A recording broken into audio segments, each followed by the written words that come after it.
Yellow.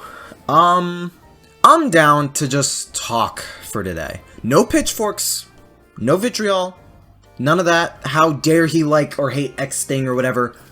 I'm just here to analyze and discuss some Sonic stuff. The Sonic 2 movie's out. The movie's gaining a lot of press and love, especially from Sonic fans, myself included, and plenty of critics are less forgiving towards the movie, and this video isn't here telling these people they can't dislike a movie they didn't enjoy. This video's not about that. My subscribers know I've never been about that. This is literally just some discussion and analysis over a fictional blue alien hedgehog. I don't care that much if I find someone who hates the same movie or same game I happen to like for different reasons. I'm not about that idea of trying to lynch, harass, or go nuts over someone with a different opinion. It's an opinion over fiction. If they hate the movie, they can hate it as much as they want. Their experience differs from mine and others. Like, I know plenty of people are not a fan of the kinds of criticisms the critics tossed at the Sonic movie. Like, I get it. But the sheer fact they may not like Sonic, or the sheer fact they dislike the Sonic 2 movie, that's not what I'm trying to focus on or invalidate or downplay here. That's not what this is about. Let them dislike Sonic, let them dislike and criticize the little blue guy, Sonic 2, or whatever. They can. If they want to, they can. And because I'd rather not have any more crazy defenses or harassing over some of these critics than what's transpired up until this point, I'm not calling out names or any specific people in particular, whatever. If you know, you know. You heard some of the critiques I'll be bringing up soon prior. You know who or what it is worth talking about. Right. But like, again, this is over a blue fictional hedgehog. Like, I'm saying this as a guy who really liked Sonic 2. I made a whole 50-minute review talking and gushing about it. Like, yeah, I like the Sonic 2 movie a ton. I do believe it does so much right as far as both being a very good, faithful adaptation to the Sonic the Hedgehog games and being a competent film based off a video game series that general audiences, whether or not they like or are familiar with Sonic, can enjoy. But as that guy who likes Sonic 2, if someone doesn't like that movie, I can't nor do I want to try and change that. The fact people don't like the movie, that base fact, that doesn't bother me. Someone doesn't like Sonic as a whole. That's fine. Some feel it failed as a Sonic movie, as a kid's movie, as a competent film. That's fine. A larger sum of me definitely feels some of the hate and vitriol being tossed at these critics over Sonic 2 is very blown out of proportion. Like, we get it. It's the same constant bashing critics always gave Sonic since 2005, 2006. Before and after release, it's the same hackneyed, Sonic was never good. Sonic and the humans don't mix well. Sonic always struggles to get that bad or make a thing good. We get it. A good chunk of the critiques thrown at the movie are contradictory, nonsensical, ignorant, or flat-out false to what Sonic is and has established since '91. There are still some criticisms in there that are wholly valid and make a lot of sense, but still plenty that don't at all. We get it. But between how visibly clear it is how relevant and popular Sonic's been lately, especially amongst Sonic fans, and how this has been a constant thing fans have managed to ignore and shrug off for quite some time now, this over Sonic 2 doesn't bother me much, and I don't think it should be bothering some people out there as much as it has. At that same token, I can understand why some of the critiques set some people off. Like, one argument doesn't make sense, so someone makes an argument explaining why, or arguing how their point makes more sense. Wow, it's almost like that's the definition of a debate. Like, no duh, I'm not trying to escalate or emphasize the critiques to the point of harassment or anything extreme, but that critique analysis, discussing and analyzing the criticisms, debating the stuff critics are saying about not just Sonic 2, but Sonic as a whole, is what I'm trying to focus on. Because if you weren't around social media the past couple days, whether gaming journalist or YouTuber, whether a lukewarm review with moderate praise, or by someone who just did not like the film at all, there are plenty of Sonic fans super quick to shoot down these critiques and reviewers, but some are also taking it to a point where it's more extreme than just, well, this point doesn't really hold water when this, and this happened, this, and this was explained, this, and this was established in the movie before in Sonic lore, etc., etc. People kind of went a little crazy over all of this. And I'm likely not going to touch up every nonsensical or debatable critique the movie and Sonic garnered since before April 8th, but yeah, No, a lot of the people call to question a lot of these criticisms some critics had, and how flawed and non-review their pieces ended up being. And this video won't spoil anything major in Sonic 2. If you haven't seen the movie, this video will be safe for you who haven't seen it and want to. I know there are still territories out there not getting this movie for a few more weeks, and for some even more months, but I wanted to analyze the critiques Sonic 2 garnered, and just discuss why I personally find some of them faulty and flawed. Again, they can dislike something if they want, I'm not trying to take that away. But even when that doesn't bother me at all, I do raise an eyebrow hearing some of these flaws and contradictions, quote-unquote, the movie makes critics' claims that fans are taking problems with. This is just me, just SMT, discussing a little blue hedgehog with all of you, to critics and Sonic fans alike. And is just wanting to talk about Sonic 2 and the discussions surrounding the criticisms of the movie, and even criticisms of the franchise. I have a Discord server if y'all want to discuss Sonic 2, if y'all want to get into that, check the comments, but yeah. The first one that stuck out to me, some critics pointed out, was Sonic interacting with humans, how Sonic is in the real world, how Sonic is either out of place with humans, or how some of Sonic's weakest games and stories involved humans, how humans subtract from Sonic's world and stories, etc. Basically, Sonic and humans shouldn't be together or interact. That same idea critics are clinging to since 2005-2006. Some straight up prefer the more cartoony world building like Sonic Sad AM, Sonic Boom the TV show, Sonic Lost World, Forces, etc., to where Sonic and his friends are interacting or establishing worlds and settings with more anthropomorphic characters and such, with not a single human in sight. How it removes that fantasy element or whatever, etc. Some people feel this way simply because of preference. That's cool. That's fine. People simply just do not want Sonic being around humans, I get it. They can still feel that way. But Sonic interacting with humans, that has been a concept the franchise introduced and blueprinted since Sonic 1. Sonic originally was going to have a human girlfriend named Madonna, doing this Roger Rabbit type thing with Jessica Rabbit basically, but the franchise didn't fully embrace that concept until Sonic Adventure. Since 1998, over 20 years ago, they've had that concept established for Sonic, and many Sonic games have had Sonic and others incorporate humans into the world and some stories. Shadow the Hedgehog, the most popular character in the entire franchise besides Sonic himself, had an entire backstory involving a little girl he was friends with, a government facility covering up an abandoned project, real human people. Sonic Adventure's setting involved humans living in a city and were background characters. Sonic Unleashed had Sonic traveling around the world to real-world inspired places with cartoony-looking humans resembling more Pixar human characters from Pixar and Disney films, but even amongst people who dislike Unleashed, tons of people liked the human characters in Unleashed with how stylish, distinct, and visually pleasing they looked, bouncing off Sonic's, Tails, and Amy's designs. There's also Merlina from Sonic and the Black Knight, Shara from Secret Rings, characters technically not human, more so elf or genie or whatever, but semi-similar in function and purpose.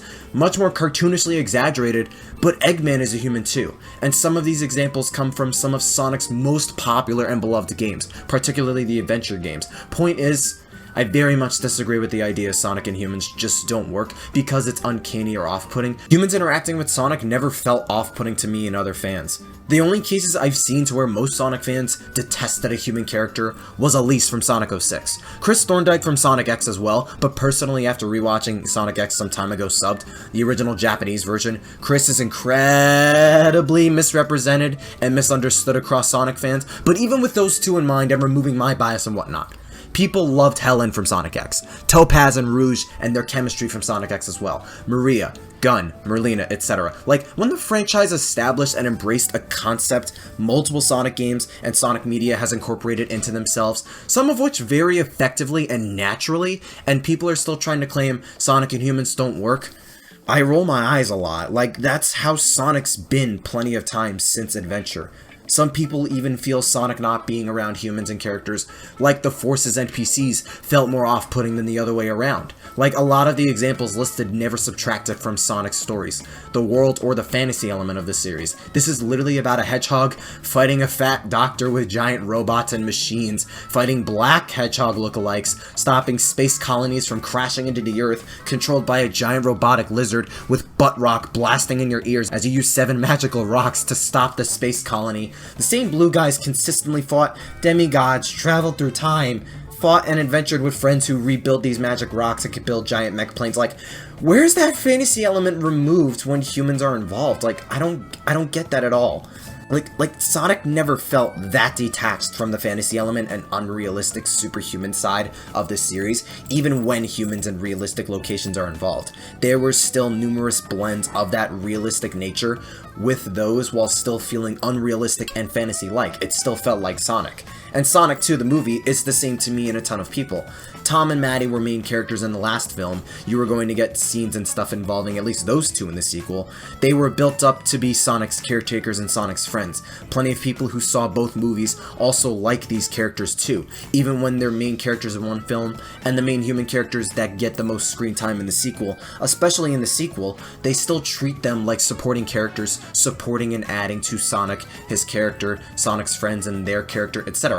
That's another reason why I think humans and Sonic work well more than otherwise. Most cases had humans executed in these worlds and stories in an adequate manner. Maria was a supporting role for Shadow's character and story. Same for Gun, Helen, Topaz, Chris, etc. for Sonic and his friends in Sonic X. The humans were a whole background element that didn't obstruct or intervene with Sonic in any weird or unfitting way in Adventure Unleashed, etc. Writers and developers of these games and stories knew where to execute and leverage humans in a way that didn't subtract from Sonic or his friends and world. Tom and Maddie, at the very least, are the same. The movie was trying to establish a whole character arc for Sonic, this whole responsibility thing, being a hero. Sonic's also a kid. Sonic's literally been always 14 to 15 years old the entire franchise. He's always been a young teenager. We never got Sonic being lectured about being a kid and responsibility before, so I can understand that's off-putting for some, but that's what the whole movie canon's going for. They want to establish character growth for Sonic, something he doesn't get often in other Sonic media,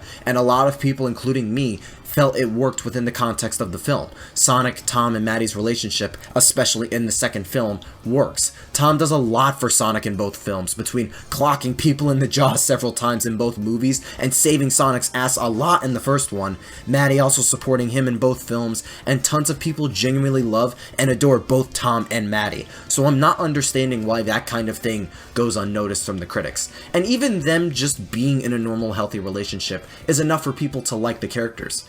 So yeah, I'm getting tired of hearing the same Sonic living in a world with humans, it just doesn't work thing, when we've seen and we're proven time and time again, Sonic living in a world with humans can and has worked. There is an appeal with the humans in Sonic, and how the humans are implemented in any specific Sonic canon.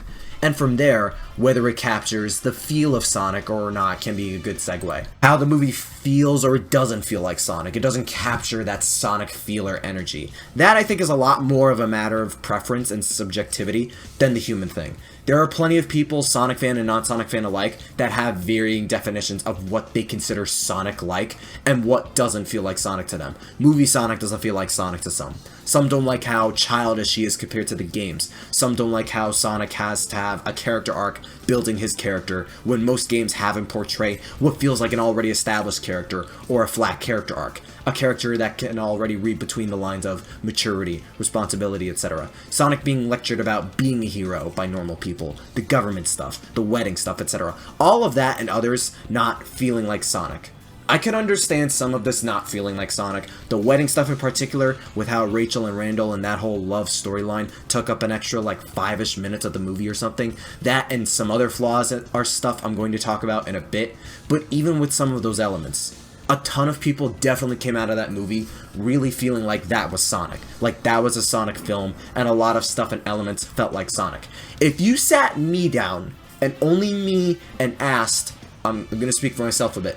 If you asked me, SuperMarioT, what do you define as Sonic? What looks or feels like Sonic to you? And while I can definitely construct a much more elaborate answer than what I'm about to say, if I had to generalize and narrow it down to a shortish and easy answer most can largely understand, I would say Sonic, to me, is a fictional blue hedgehog that uses his speed to go on adventures with his friends and allies sporting a similar fictional design and feel to his, and fight off evil people and beings that deliver an entertaining story and entertaining character. I think a lot of people would agree with that sentiment, and especially regarding the Sonic 2 movie. When I say entertaining story and entertaining character too, I don't just mean if characters have backstories and arcs or whatever, but also just characters interacting with each other and being themselves. Us seeing more of their colors and personality in how they interact with others, not just their personality around the plot or the plot itself. Sonic in the movie getting this arc is new and off-putting for some, but to me, that still felt like Sonic. It's a different take on the character and an entirely different canon from the games. It's a movie adaptation adapting the first couple games into a whole cinematic universe. Them giving Sonic this responsibility, hero character arc is something that I and many others feel makes sense. Not only do I think they handled it well, it still felt like Sonic to me, also because Sonic becomes a much more capable hero as each Sonic game progresses for the most part.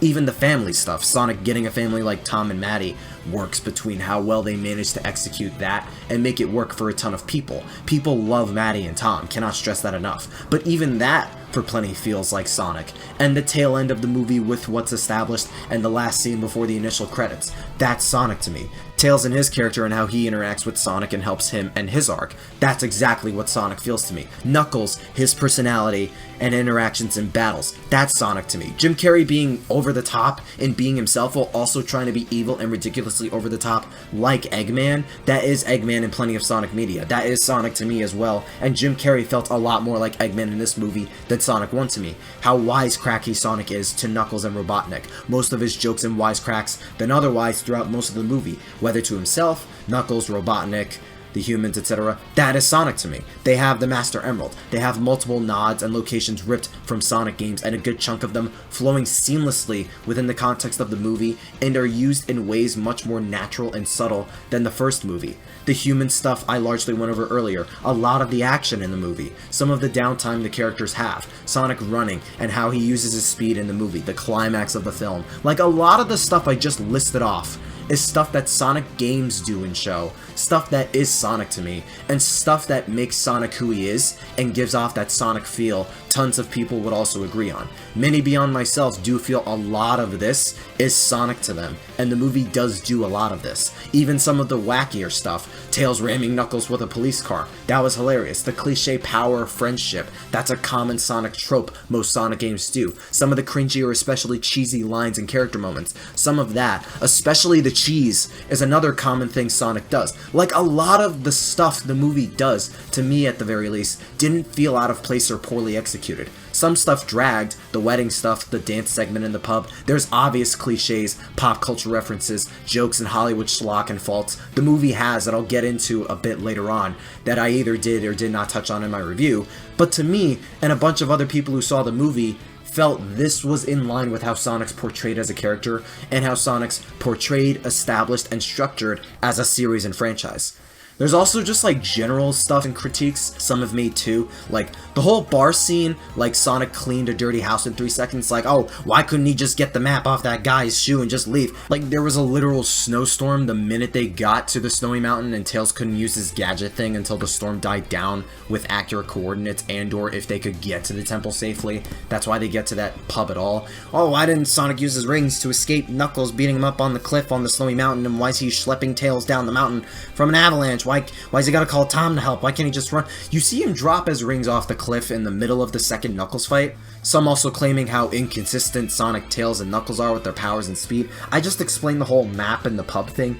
Why do Tails and Knuckles boost and run to be as fast as Sonic when Sonic's the fastest, when Tails and Knuckles have shown to be almost as fast as Sonic since both Sonic 2 and 3? They've always had that similar level of speed, but that notch beneath Sonic, because Sonic was always established to be the fastest character in both canons. It's in line with the game and how multiple playable characters will operate at that similar level of speed Sonic has, but just under it. The movie basically established the same thing. Oh, but why did Tails use his police car to hit Knuckles when A, he used human transportation to blend in and not be discovered, especially with how laid back and not aggressive or on top of things Green Hill's security was, especially when Tom's out of Hawaii at that point in the movie, and B, cause it's funny. Knuckles catches up to Tails and Sonic because they're in that car. Sonic would be faster than in the car, but that's how Tails saves him, and both are trying to catch up and introduce themselves to each other at that point. Oh, but why can Knuckles break these rocks and walls so easily? Why has he got these spiky, poofy gloves that look like boxing gloves? That's his whole thing! That has literally been Knuckles' whole thing since Sonic 3. Forget boxing gloves hurt like a mother without those teeth guard things when you get clocked in a job by one, like, let alone by Knuckles. Like, the movie gets that point across several times too. And then there's the whole wedding thing being a secret government operation by the government. How does the government even know to be there? How did they know it was Tom, Maddie, and Rachel and whatnot? Tom was literally labeled as a terrorist on news outlets last film because of what Sonic does and them trying to escape them and Robotnik for like the whole second half of the first film. Tom's like the best cop in Green Hills as well, and the chief operator of the government literally gives them that Olive Garden gift card at the end of the first film asking about Sonic before he leaves. Like, I don't think it should be that hard to think they might have databases on Tom and his family. They probably have files on Tom and Maddie and Rachel and whatnot because of the events of the last movie, especially when this one takes place several months after that, alongside Knuckles basically destroying Tom's house at the beginning of the film. And like the government takes over the resort they were staying at Hawaii for the wedding until they could take a chopper to some government facility later on. Like, a lot of the story details, people and critics, is stuff people are like over-analyzing a lot and are trying to fundamentally piece together like it's some elaborate conspiracy or whatever, when all you need to do is just watch and pay attention to what goes on in the film. And like, I saw the second movie twice, opening night and last night on Monday. Like, I saw this movie twice, so I know what I'm talking about as far as what goes on in the movie, why this happens and this character does that for XYZ. Just pay attention and watch the movie, bro. They give you enough details to either explain it or for the audience to piece elements together. The whole show don't tell thing in some of these cases and critiques, right? Some of the stuff too is stuff you can just piece together from the first movie. Like, every loose end the first movie has is basically answered and tied up here too. Like, it's not one of those things you have to turn your brain off to make it make sense or make it fun and entertaining. And for one, if you have to do that for a movie with more and legitimate flaws than that, that is the mark of a bad movie or game than otherwise. But like, again, I don't think this movie is a bad movie on its own, nor a bad kids movie, nor a bad Sonic movie, nor a bad video game movie. Like, just pay more attention next time and watch to what's going on. It's not even like a convoluted story or whatever. You just have to watch what's going on. It's all right there. There's also stuff like how deadpan characters look like dead NPCs or whatever, and that's blatantly false. Just looking at the trailers alone, not even the movie. Like how bright and expressive Sonic is throughout, how angry he is at Robotnik, how angry and focused and serious Knuckles always is throughout the movie, how innocent, adorable, and teddy bear-like Tails is. Like, these are flat out very expressive and character-rich expressions in animation. Even the final climax and the thing Sonic and the others fight, like, there's no way you can look at either that, Sonic, Tails, or Knuckles, and say, these lack so much character, life, expression, or animation, when it's all right there. That's literally not true. Again, you're free to dislike it, or feel it's lacking at all. To claim there isn't character expression there, that's a definite fallacy. And how people perceive Sonic or not brings into the question of, who is this movie for? Some question, oh, with all these references to Sonic games, it's gotta be for the adults and hardcore Sonic fans, right? But with all the cringy humor, stereotypes, and human stuff, it's gotta be for kids and non-Sonic fans, right? Like, some feel it falls into that pit trap of appealing to multiple masses and losing focus on what it is and who it's trying to market to. I also disagree with its notion. Like, unless it's very blatant, Sonic the Hedgehog rarely markets to a specific subset of a fandom. Games like Sonic Forces tried catering to 3 different crowds between Boost fans, classic 2D fans, and the OC fans of Sonic, but failed in both balancing them while also especially failing to execute a proper story with proper gameplay.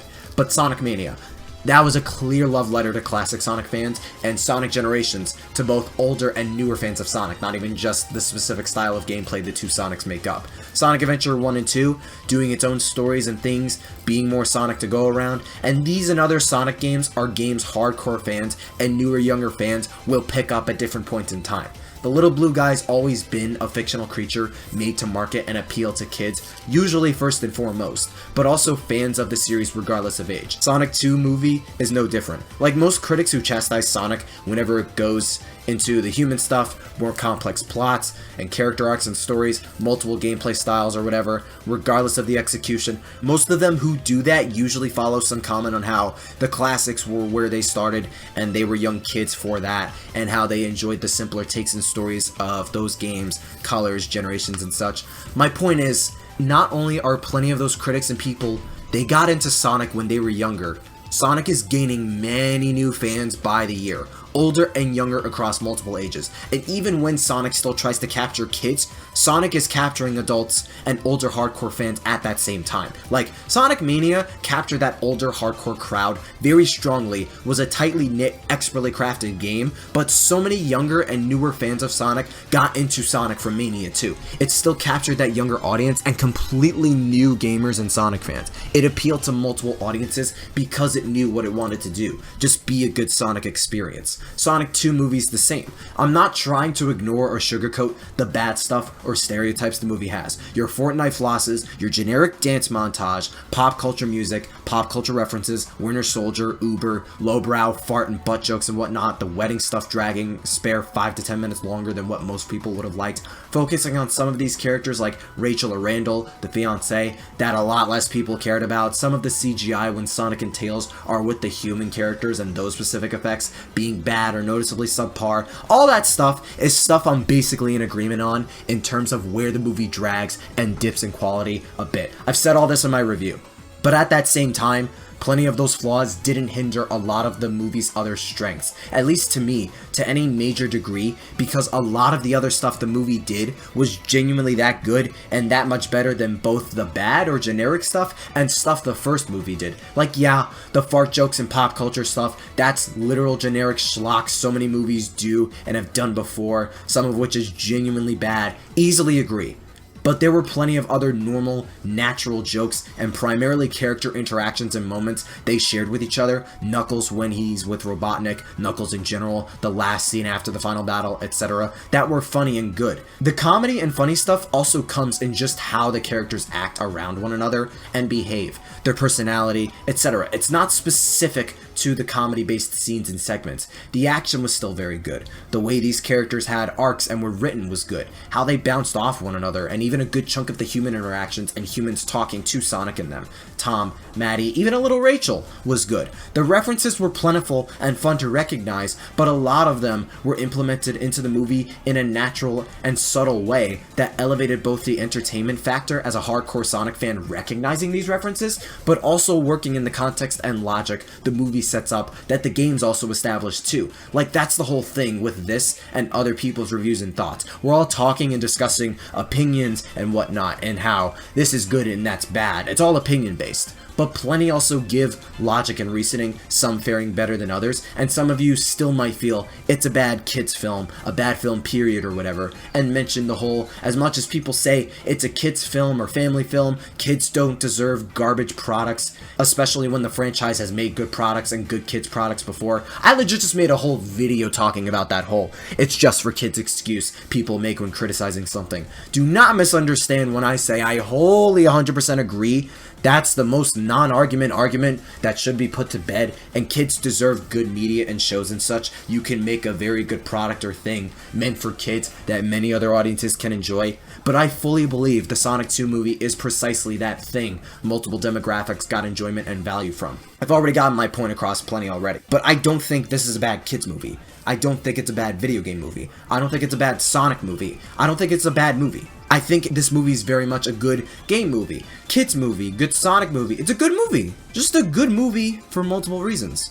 Some of the generic pop culture stuff, the kiddie humor and whatnot, yeah, genuine flaw, I get it. For as generic and bad some of that is, kids will eat that up. The wedding stuff with Rachel and some of the human stuff, that's stuff general audiences and non-Sonic fans will also like. The 2 times I saw this movie, the stuff with the humans, the wedding even, and Rachel especially, plenty of people still laughed loud at those and liked her plenty, not just Knuckles, Sonic, and the others. But the Sonic character stuff, Sonic, Tails, Knuckles, Robotnik, even Tom and Maddie, Stone, and all the character stuff around all of them, their personalities, the action, the drama, the set pieces, like, all of that is stuff kids will easily eat up and like as well. And even some of that for general audiences and non-Sonic fans. It's not just limited and solely specific to the fart jokes and Hollywood schlock.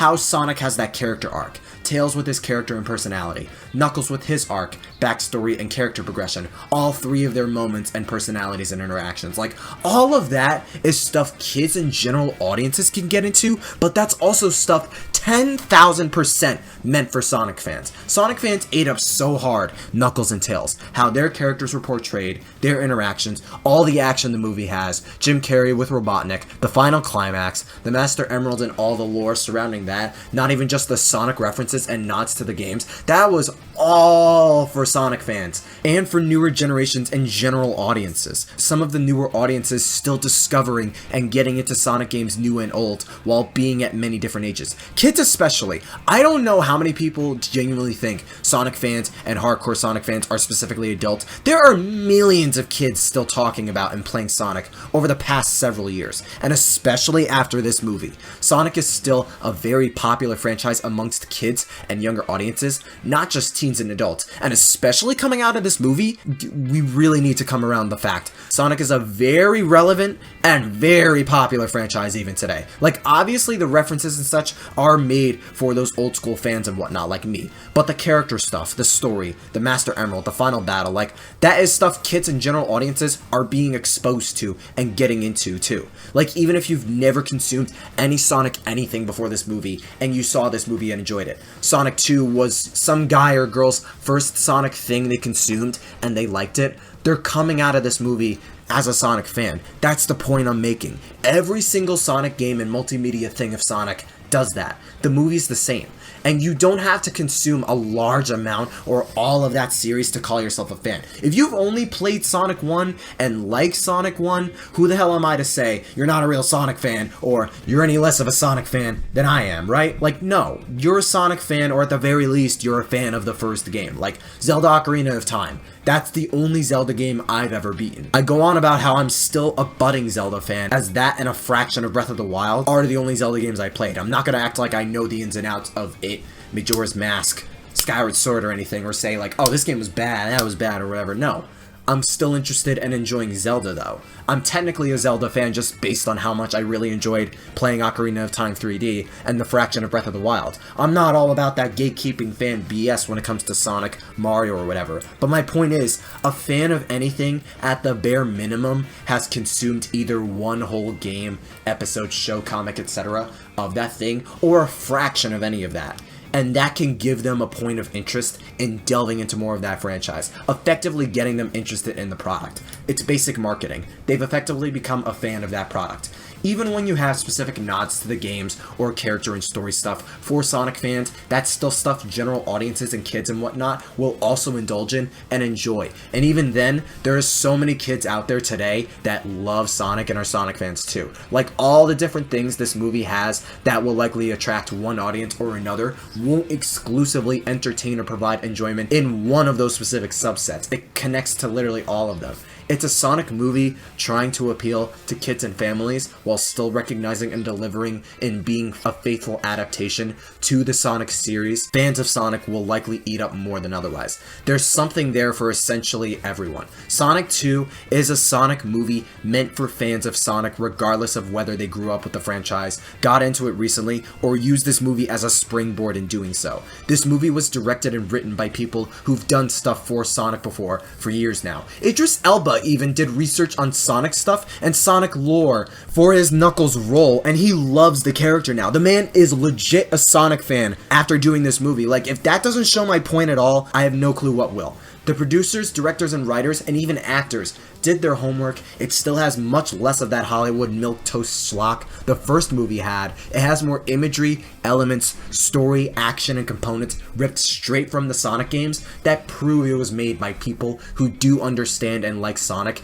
And it's wild to me some might call this the same generic Hollywood BS as the first film. There's so much more in the sequel that is used in Sonic games than the first movie. Tails and Knuckles are there. They got their personalities and characters down so freaking well. Same for for Sonic, same for the action. The Master Emerald, the massive slew of references and nods in your face, and especially the subtle and natural ones. Like, how many parts of this film, besides the dance-off and wedding stuff, scream it's the same as the last movie? Like, how can people say the executives and director and writers and whatnot don't understand the source material, they're not Sonic fans, or are unaware and ignorant to the franchise, when there are like 50 examples in the trailers, forget the overall movie, that clearly show they do understand Sonic? Like, did we see the same movie?